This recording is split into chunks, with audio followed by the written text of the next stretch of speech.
warahmatullahi wabarakatuh.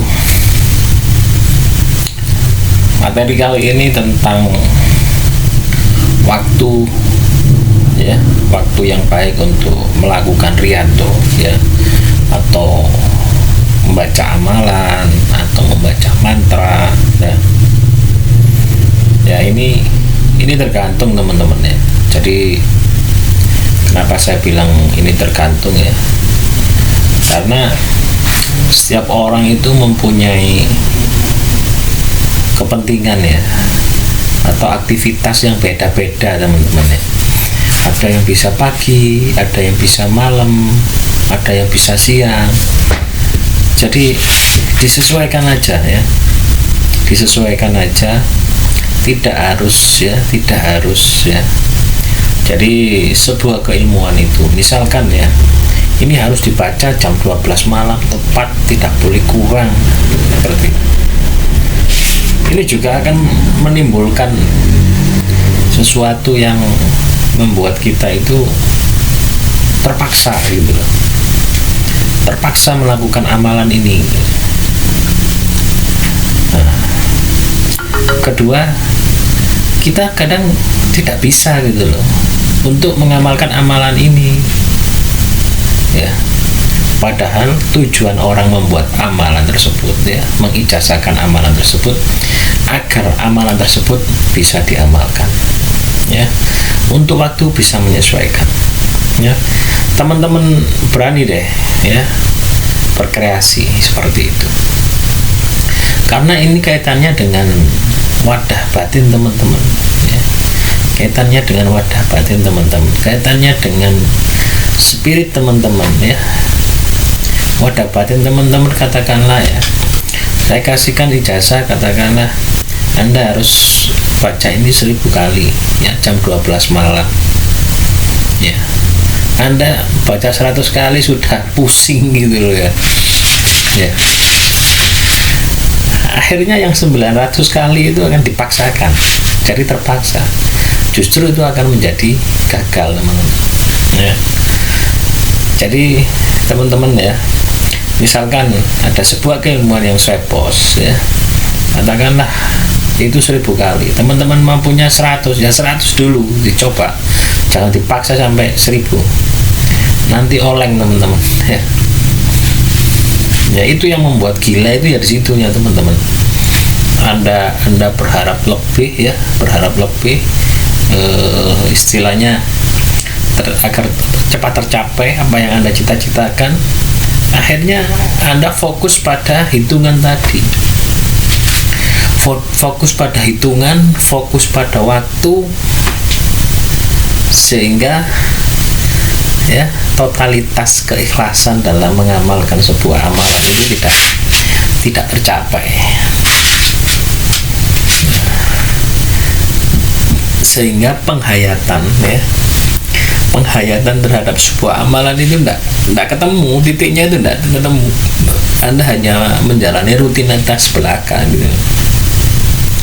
Misalnya Anda baca Asma Ya Latif, gitu, membuka mata batin, katakanlah sebanyak 16.000, gitu. Lalu Anda mampunya cuma 1000, Anda harus baca 16.000, ya. Ya, otomatis selebihnya itu akan membuat merusak amalan yang pertama tadi, yang 1000 tadi. Atau teman-teman bisa berkreasi seperti ini. Katakanlah ini amalan ini 1000, ya, 1000. Anda tidak mampu satu kali dudukan 1000. Katakan Anda bisa pecah, teman-teman, ya. Anda bisa pecah jadi 5 kali, ya, 200 setelah zuhur, setelah maghrib, setelah isya, saat subuh, sama kan, 1000. Anda tidak berat, ya, nominal tingginya juga akan tercapai. Jadi teman-teman pandai-pandailah, ya, pandai-pandailah berkreasi menyesuaikan dengan waktu teman-teman yang miliki, gitu loh, ya. Kecuali kalau misalkan teman-teman lagi tidak ada kerjaan, teman-teman bisa full mulai pagi sampai pagi lagi, itu bisa. Tapi kalau ada pekerjaan, teman-teman nggak bisa. Teman-teman harus menyesuaikan. Ya, misalkan amalan ini harus dikerjakan subuh, padahal Anda kerja setelah subuh, cepat-cepat kerja katakan, juga nggak bisa. Anda ganti waktu lain yang luang, katakanlah setelah habis sisa ya. Kalau terlalu malam, teman-teman capek juga, seharian kerja capek, akhirnya ketiduran, tidak fokus. Jadi untuk waktu ya, untuk waktu sebuah amalan itu matikan salah satu waktu ya yang khusus untuk itu, dan Anda bisa istiqomah selamanya. Anda pikir sendiri, Anda putar sendiri, nanti akan ketemu waktu-waktu itu, dan saudara gaib Anda itu akan membimbing Anda seperti itu ya. Katakanlah saya jasakan di sini puasa mutih 41 hari. Nah, Anda 3 hari sudah tidak kuat, katakanlah. Ya bertahap. Anda latih dulu kemampuan batin Anda bertahap. Ya, bukan berarti yang 3 hari itu tidak berhasil, bukan seperti itu. Pada saat Anda niat, pada saat Anda sungguh-sungguh, Anda menjiwai, Anda tidak harus 41 hari, 3 hari, apa yang Anda inginkan juga akan bisa terwujud gitu, teman-teman. Jadi proses amalan yang waktunya lama ya, itu diharapkan ya, ini dibalik dari syarat-syarat tadi ya, itu diharapkan teman-teman itu bisa menjiwai satu, bisa merasakan, bisa mendayagunakan, bisa menyelaraskan dengan amalan dengan tubuh teman-teman seperti itu ya. Semoga dipahami ya teman-teman.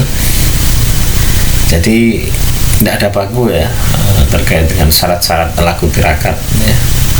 Sesuaikan dengan waktu ya, kesenggangan teman-teman ya, pasti dalam 1 kali 24 jam itu ada waktu, dan carilah yang istiqomah.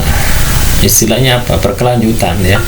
Misalkan teman-teman sudah cari waktu yang senggang, katakan habis maghrib, pokoknya saya setiap habis maghrib pada waktu sampai habis sisa, sampai isya lah katakan ya itu guys, Anda kerjakan di situ. Tetapi kalau menurut saya sih waktu yang rata-rata yang bisa itu setelah habis isya gitu, itu panjang kan waktunya, panjang. Anda tinggal ambil, sesuaikan dengan amalan yang Anda amalkan ya.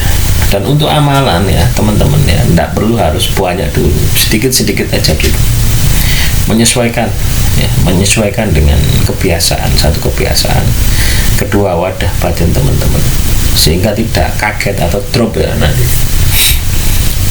Juga teman-teman bisa memperbesar ya, saya sampaikan di sini juga ya, untuk memperbesar ya wadah batin. Teman-teman itu perbanyak membaca surat Al-Fil ya, yang artinya gajah itu teman-teman ya.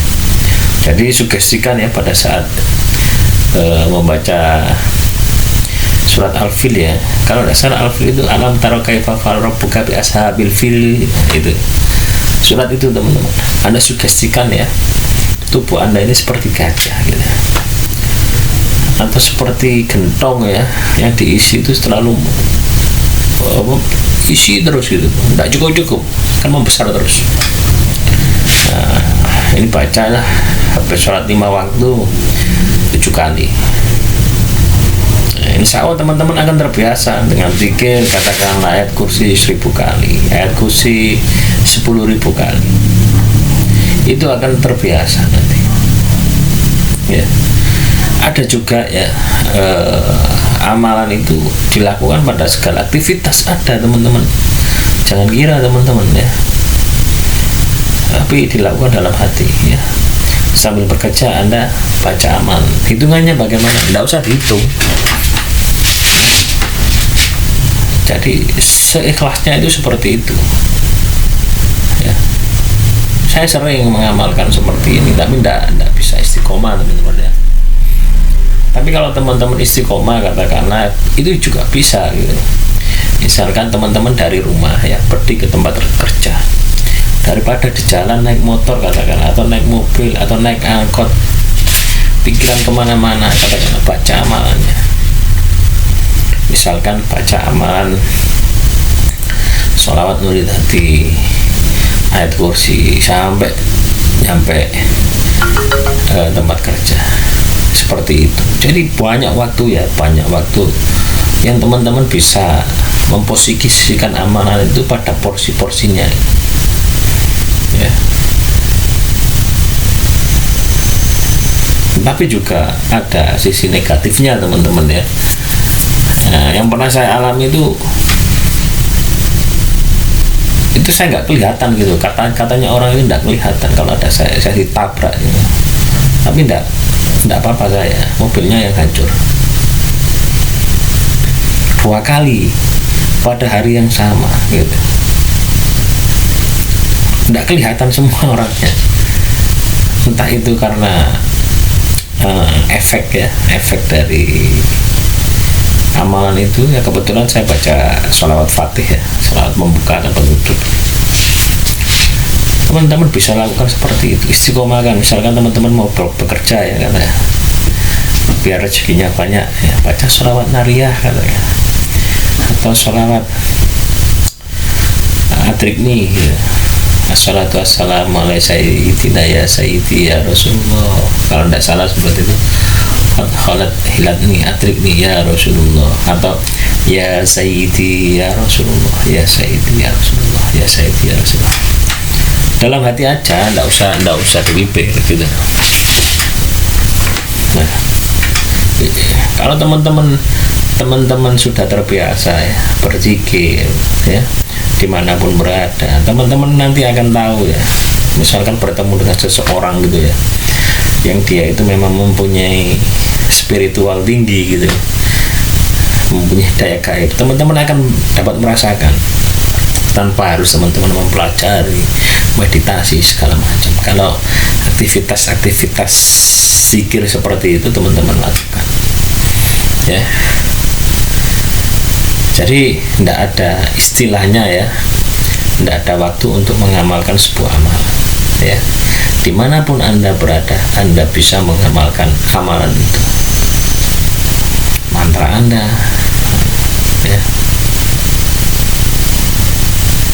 Untuk puasa ya, untuk puasa juga teman-teman bisa berkreasi, tidak harus di tanggal itu gitu, bisa berkreasi juga. Yang penting itu intinya dari puasa ini bisa tercapai, yaitu mengendapkan rasa. Poso ngeposno rasa, mengendapkan rasa apa aja ya. Jadi puasa itu enggak sekedar pada saat Anda terbitnya matahari, terbenamnya matahari, enggak hanya seperti itu. Pada saat Anda katakan buka puasa, ini ada rawon ya, Anda bisa mengendalikan makan tersebut, itu juga puasa, efeknya seperti itu. Tapi kalau teman-teman katakanlah habis puasa ya, wah ini ada empal, oh ini ada rawon, oh ini empal brewok dan sebagainya, ya itu bukan puasa, itu namanya ya. Itu hanya olahraga gitu, bukan olah rasa, tapi olahraga gitu, yang dilatih fisik kita, itu bukan rasa kita ya. Tanda-tanda olah rasa itu teman-teman itu sudah mulai peka ya. Teman-teman itu merasa cepat tersentuh gitu, cepat merasakan ya. Orang lewat aja teman-teman bisa deteksi, oh ini seperti ini, perasaan seperti ini. Itu detail sekali teman-teman. Anda tidak perlu belajar ya, dari rasa itu Anda bisa menyimpulkan buahnya sekali seperti itu. Itulah salah satu dasar terawangan juga. Jadi kuncinya di situ tadi, kapan waktu kita mengamalkan sebuah amal, kapan kita melatih rasa kita, kapan kita melatih sukma kita ya. di dalam segala aktivitas kita latih ya apa yang menjadi susunan ya dalam diri kita, mulai dari supa, jasad, pancer, saudara gaib kita libatkan semua dalam aktivitas kita. Nanti hasilnya teman-teman akan tercengang gitu katanya. Sama halnya ya, mungkin teman-teman pernah ya disakiti katakanlah ya. Pada saat itu teman-teman bilang ya atau berucap, kamu akan seperti ini, dan kejadian saat itu juga mungkin selang 1 jam 2 jam itu kan namanya mandi kan ya. Itulah yang kita olah, itulah yang kita pelajari ya. Tujuan amalan yang saya posting ini mulai dari awal sampai akhir itu apa sih ya? Tidak lain adalah doa kita diijabahi, keinginan kita katakanlah ya ingin membersihkan sihir, ingin dapat jodoh ya, ingin menghancurkan seseorang, intinya kan di situ ya. Kalau kita sudah manunggaling roso katakanlah ya, roso apa ya, cipto karso, itu kalau sudah menyatu dengan sang pencipta sudah, maka yang ada apa? Kun fayakun ya, seperti asma sir ya, sirullah, zatullah, sifatullah, wujudullah. Itu kan sebuah persepsi ya, sebuah persepsi kita menyamakan, menyelaraskan ya dengan Allah, dengan zikir asma sir tersebut. Nah, disitulah ya. Makanya ini juga kaitannya dengan kapan kita melatih itu ya. Kalau bisa kita itu latih kesehari-harian. Jadi sewaktu-waktu kita butuhkan ya, kita berucap langsung kejadian. Tidak perlu kita laku tirakan. Karena apa? Karena itu sudah menjadi kebiasaan kita sehari-hari. Dan kalau itu sudah kebiasaan kita sehari-hari, laku tersebut sudah tidak terasa lagi teman-teman. Saya kemarin ya hampir 2 tahun ya saya puasa dalail ya teman-teman ya, sholawat dalail. Nanti saya ijazahkan ya, awal bulan depan lah saya ijazahkan. Saya masih nyusun materinya. Ini kitabnya ini nah, kitab dalail khairat. Anda juga bisa install di Play Store juga bisa ya.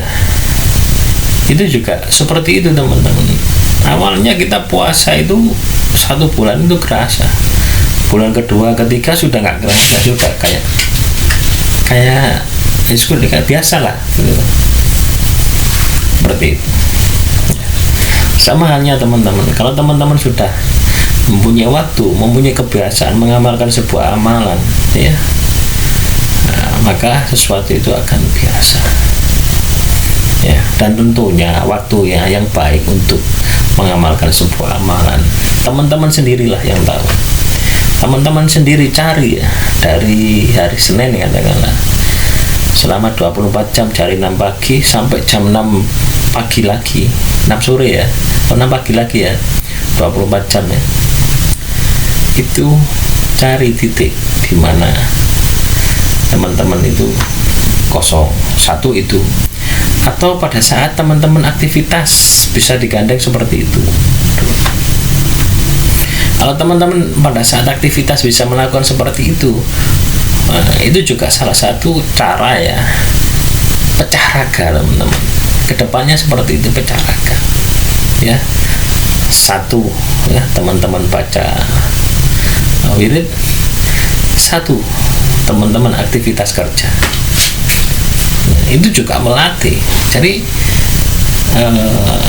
sesuatu apa yang Anda kerjakan ya, itu ada beberapa hikmah yang mungkin teman-teman belum paham gitu ya. Ya makanya dengan saya sampaikan seperti ini, setidaknya membuka wawasan bagi teman-teman untuk mengembangkan. Oh ternyata seperti itu ya. mungkin saya bisa berkreasi lagi seperti ini, sehingga akan menimbulkan atau menemukan ilmu baru, strategi baru, cara baru yang itu mungkin lebih baik dari apa yang saya sampaikan. Tujuannya saya seperti itu. Jadi teman-teman tidak usah mengkultuskan sebuah amalan, lakukan ya dengan ikhlas dan cari yang waktu yang ikhlas, dan hanya teman-teman yang tahu kapan waktu yang terbaik untuk melakukan amalan ya. Cukup sekian terkait dengan waktu amalan ini ya. Mungkin nanti kita sambung di kolom komentar, kita sharing tanya jawab ya. Tidak ada tujuan lain menggurui ya, kita berbagi wawasan, sharing. Semoga apa yang saya sampaikan ini bisa dipahami dan bermanfaat bagi teman-teman. Kurang lebihnya saya mohon maaf. Akhirul kalam, wassalamualaikum warahmatullahi wabarakatuh.